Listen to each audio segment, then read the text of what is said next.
Olá, a paz gloriosa do Senhor Jesus.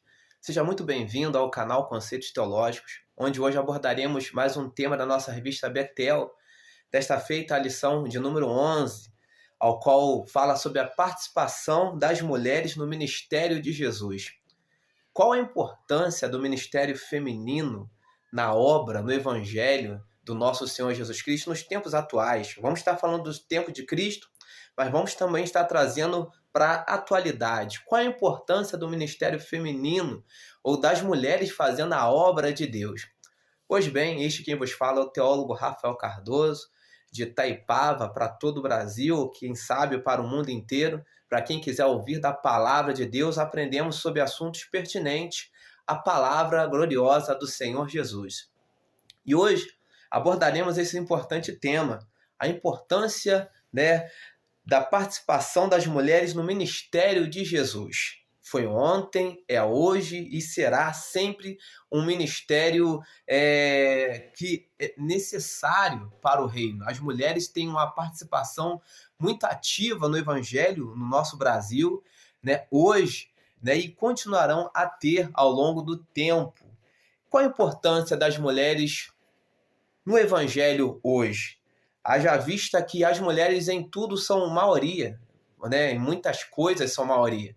Nós vemos que nas igrejas, quando você chega numa igreja, você vai ver ali um número maior de mulheres do que homens. Tem mais mulheres do que homens. Dentro dos nossos templos, por vezes, você vai num trabalho de consagração, quem está lá? As irmãs. Você vai num trabalho de círculo de oração, quem está lá? As irmãs. Você coloca a igreja para fazer alguma atividade, quem está à frente, por vezes, das atividades? As irmãs. Então, as mulheres têm uma importância, uma implicabilidade muito grande no tocante ao tocar a obra, em fazer, as coisas progredirem, porque o Senhor as tem chamado para isso. E nós vemos que isso não é só na igreja, é na vida em si. Vamos partir lá do princípio. Adão estava lá meio, vamos usar um termo, meio jururu, e Deus, percebendo que Adão estava meio jururu, ele tirou ali da sua costela uma companheira e ali fez Eva, o qual alegrou Adão. E partindo então, Eva passou a ser ali uma ajudadora, uma auxiliadora no ministério ali da vida de Adão.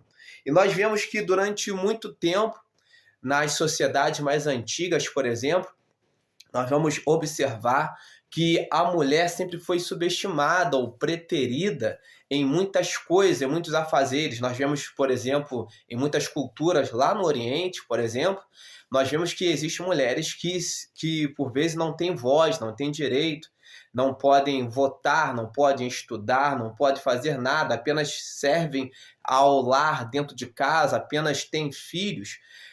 E nós vemos que isso não é algo novo, vem aí de culturas antigas. A própria cultura judaica ali, durante o período veterotestamentário, nós vemos a mulher, por vezes, sendo colocada em lugar menos honroso. E nós vemos que Jesus Cristo, quando ele chegou à Terra, ele mudou um pouco isso. Nós vemos que Jesus Cristo é aquele que quebra paradigmas. E no tempo de Jesus, como era o ministério feminino? Para não ficarmos em nossas palavras, a lição nos convida a lermos o texto áureo, baseado em Lucas, no Evangelho de Lucas, capítulo 8, verso número 3, ao qual nos diz: Joana, mulher de Cusa, procurador de Herodes, e Susana, e muitas outras que o serviam com as suas fazendas. Existiam muitas mulheres que serviam Jesus com seus bens, ou seja, auxiliavam, sustentavam o ministério de Jesus, financeiramente falando, estavam ali presentes, não apenas financeiramente falando, mas também presentes, no ministério de Jesus, em torno daquele ministério. O texto áureo foi lido em Lucas 8:3. Vamos estar lendo também Mateus capítulo 26, versos 6 e 7, ao qual nos diz: E estando Jesus em Betânia, em casa de Simão, o leproso, aproximou-se dele uma mulher com um vaso de alabastro, com um unguento de grande valor, e derramou-lo sobre a cabeça, quando ele estava sentado à mesa. Ainda também temos o texto de referência em Lucas 8, 1, 2 e 3, ao qual nos diz: E aconteceu depois disso, que andava de cidade em cidade e de aldeia em aldeia, pregando e anunciando o evangelho do reino de Deus, e os 12 iam com ele. E algumas mulheres que haviam sido curadas de espíritos malignos e de enfermidades, Maria, chamada Madalena, da qual saíram 7 demônios, Joana, mulher de Cusa, procurador de Herodes e Susana, e muitas outras que o serviam com as suas fazendas. Pois bem, notemos que o ministério de Jesus ele foi cercado, por vezes, por muitas mulheres. Num período em que as mulheres eram, por vezes, subestimadas ao extremo, e nós vemos Jesus quebrando paradigmas estes que colocavam a mulher num lugar privilegiado no Evangelho. Nós vemos que Jesus Cristo, a palavra nos diz no Novo Testamento que muitas mulheres serviam a Jesus com seus bens, com a sua vida, né? Nós vemos a passagem linda da mulher que derramou o perfume unguento, né, do vaso de alabastro sobre Jesus, sobre a cabeça de Jesus, mostrando o quanto elas admiravam o ministério de Cristo, o quanto elas eram valorizadas por Cristo, né? E aquela mulher, para externar este valor, ela derramou esse perfume precioso sobre a cabeça de Jesus. Nós vemos que, embora, né, naquele tempo, né, não houvesse ali, por vezes, muitas mulheres em evidência diante da sociedade, Jesus Cristo deu um valor, deu um empurrão às mulheres, poderíamos por assim dizer, valorizando as mulheres. Nós vemos ali Maria Madalena, nós vemos Joana, nós vemos Susana, nós vemos Febe, nós vemos Dorcas, nós vemos tantas mulheres no período do Novo Testamento, qual seus nomes são citados, que faziam toda a diferença, né, e fizeram toda a diferença no ministério de Cristo. E nós vemos que Jesus Cristo tinha muitas discípulas, vamos usar esse termo, muitas mulheres ali andavam com Jesus. Só que nós temos que falar com cuidado algumas coisas. As mulheres, né, sempre serviram um ministério. Nós vemos ali, por exemplo, já no Novo Testamento, a figura de Febe. Ali podemos, por assim dizer, que Febe era uma diaconisa, ela servia, né, ali a igreja, ali ao seu entorno. Nós temos a figura de Febe, que servia como diaconisa. Trazendo hoje para os tempos atuais, nós temos hoje, nas Assembleias de Deus, a figura da diaconisa, né, servindo, isso é bíblico, né? Nós temos ali, nos tempos de Cristo, né, e posterior a isto, no tempo dos apóstolos, a figura da diaconisa. Mas a grande pergunta que eu sei que todos perguntam e se fazem, e o ministério pastoral feminino é bíblico?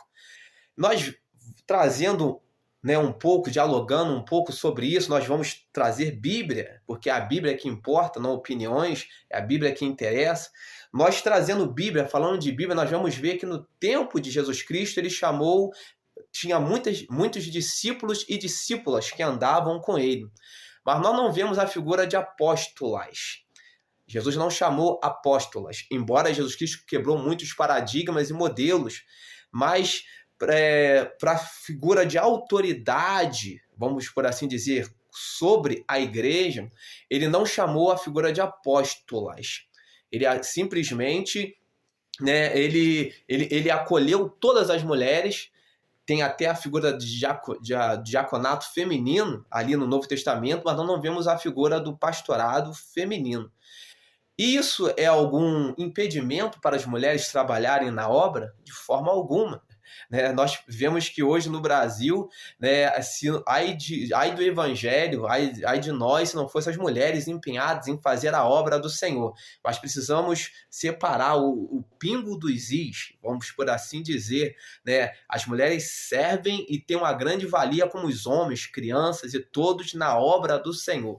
Mas quando a questão é autoridade eclesiástica, como fica este negócio?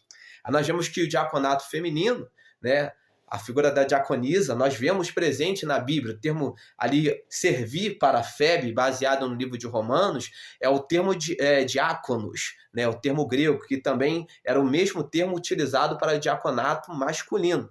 Mas quando nós vemos a figura, né, pastoral feminina, é bíblica. Nós vamos ter que partir desde o princípio. Vamos ter, porque a Bíblia trabalha com princípios, a palavra de Deus trabalha com princípios. E que princípio nós vamos estar estabelecendo? Vamos trazer lá de Adão, ao qual Deus ele chama Adão e depois ele cria também ali, forma a Eva, e ele colocou ela como ajudadora e colocou Adão como cabeça. Então nós vemos que existem alguns princípios aos quais Deus trabalha. O homem como cabeça, a mulher como a sua auxiliadora. E agora seria meio lógico se no âmbito eclesiástico, no âmbito espiritual, de repente fosse o inverso. A mulher pastora, né, cabeça sobre o marido, quebra princípios que Deus estabeleceu. Então, nós vemos que, eclesiasticamente falando, né, a mulher, né, não foi chamada para o ministério pastoral feminino, embora muitos lugares, muitas igrejas, hoje isso seja normal, mas biblicamente falando, isso vai totalmente contra princípios que Deus estabelecera. Nós vemos também nas recomendações, quando vai lá dar recomendações para o ministério pastoral, nós vemos que é bem taxativo, né, ao qual o texto bíblico diz que deve ser marido de uma só mulher. Não abre margem, senão diria, deve ser, né, esposa de um só homem, mas não é isso que a Bíblia diz. Então, a Bíblia é bem específica para alguns requisitos, mas isso não impede, de forma alguma, né, homens, mulheres, crianças e todos de trabalharem na obra. E Jesus Cristo, ele reconheceu, né, o ministério das mulheres, tanto é que quem viu a primeira vez, né, foi uma mulher, Jesus Cristo ressuscitado, vamos por assim dizer, né, foi as mulheres que foram ao sepulcro. Então as mulheres têm uma grande valia no ministério, né, no Brasil, no mundo e por todos os lugares. Mas devemos separar eclesiasticamente falando, né? O diaconato feminino é recomendado e reconhecido biblicamente, mas o ministério pastoral feminino não é recomendado nem reconhecido biblicamente falando. Estamos falando de Bíblia, não de opiniões. Mas você tem gostado do nosso conteúdo? Deixa o seu like, se inscreva em nosso canal. Como já disse, quem vos fala é o teólogo Rafael Cardoso.